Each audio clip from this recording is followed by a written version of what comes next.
Okay, the orgy of group action culminates at 3:50 at Ascot on Saturday with the Kipco Champion Stakes over a mile and 2 furlongs. Frank, take it away. Yeah, Cracksman is 7-4, Barney Roy 4-1, Bramato 6-1, Poet's Word 13-2, Highland Reel 8-1, Cliffs of Moor 9-1, and we're 22-1 bar. In Monday's Postcast, we all poo-pooed Cracksman's chances because the weather forecasters said it was going to be nice. I was particularly disdainful of his chances, but the rain has come, James. Has it come in sufficient volume to make Cracksman attractive? Well, I'm not going to back him. I do think he'll run well. The rain is certainly going to help his chances. You're going to need to stay to win this race, definitely. But at the odds, I still think he's quite short. His preparations for this has been very odd. You know, he was very impressive winning the Voltigeur, but that's a St Ledger trial, and he's now dropping back to a mile and a quarter. My tip here is actually going to be a horse who's beaten Cracksman this season. That's Cliffs of Moher. I think you can... Forgotten horse. I think he's a bit of a forgotten horse, yeah. And I think you can probably put a line through his last run in the Irish Champion Stakes. He got no run up the rail that day. Definitely would finish much better than that if he got a clear break. He's got to turn York form around with Barney Roy, which is going to be difficult. But he had to do the donkey work that day, and I think he's probably a bit better than that. So I can certainly see him finishing close to Barney. Interesting shout. Kills, what do you reckon to this race? Well, I'm a bit with you, Bruce. I'm very sort of down on Cracksman's chances. In fact, I did an Ascot panel in the week in London, and I nearly called him Crapsman. He's for the price he is just dreadful, isn't it? I mean, when he won a Great Voltigeur, the horses he beat there, the two Aidan O'Brien horses, Douglas MacArthur and Venice Beach, they finished tailed off in the St Ledger. The third and the fifth have beaten one horse between them since. The form was rubbish, and it was at a mile and a half. It was at a mile and a half next time in the Prix-Neil, again in a very, very weak race. And he's just running against much, much better horses over a trip that may well prove short of his best. Okay, it's soft ground, but that doesn't mean he's gonna suddenly find the burst of speed. He looks to me like he hits a flat spot in his races as well. I just cannot have him at the price. I mean, obviously he can win, but 7-4, I just don't know where that price is coming from.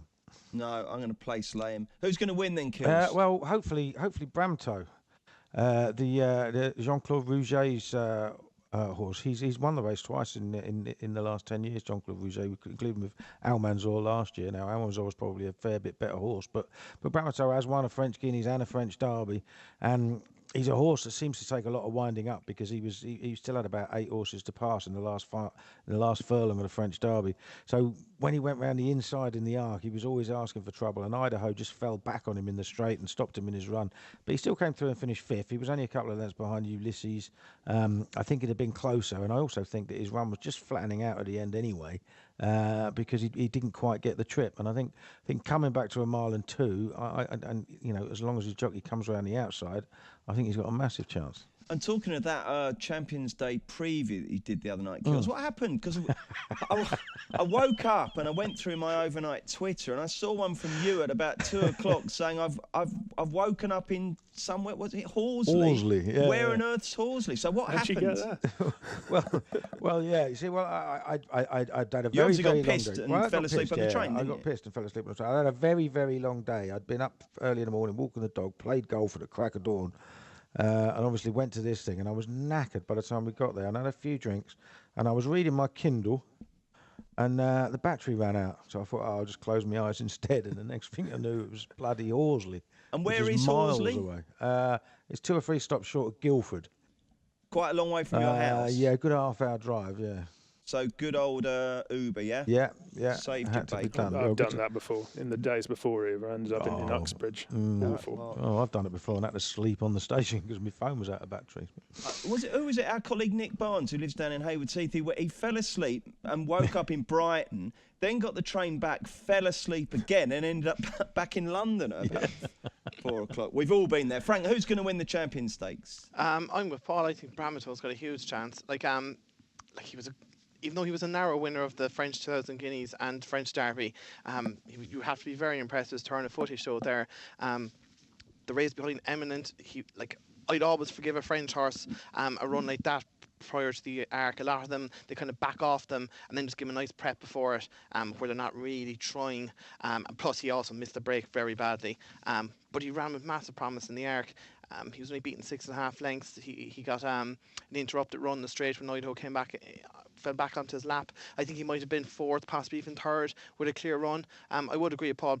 A mile and a half stretch them. I think 10's this trip. Like French Raiders have won this 4 times in the last 11 years, which is a massive strike rate considering they probably only have 1 or 2 runners a year at the very most. There's an awful lot to like about him. Trainer targets this race before. Cracksman wouldn't be for me. Like, even if you take the second to Cracksman the last day in the pre-Neil, he was beaten 4 1/4 lengths by Eminent, 5 1/4 lengths in the race after by Gary. I don't even know who that is. And Cracksman beaten 3.5 lengths. It was a nothing race. Up in the Voltager, he looked like I know I'm going to be slated for this. He looked more like a Triumph hurdle horse than a bloody Irish or English champion stakes winner. He is slow, I think. Like, the slower ground will help him, but like, to me, he looks like he needs a 1.6 miles, not a 1.2 miles. I'd be taking him on every day of the week, and I'm hoping Bramito will be the one to beat him. 2 votes for Bramito and 1 for Cliffs of Moher.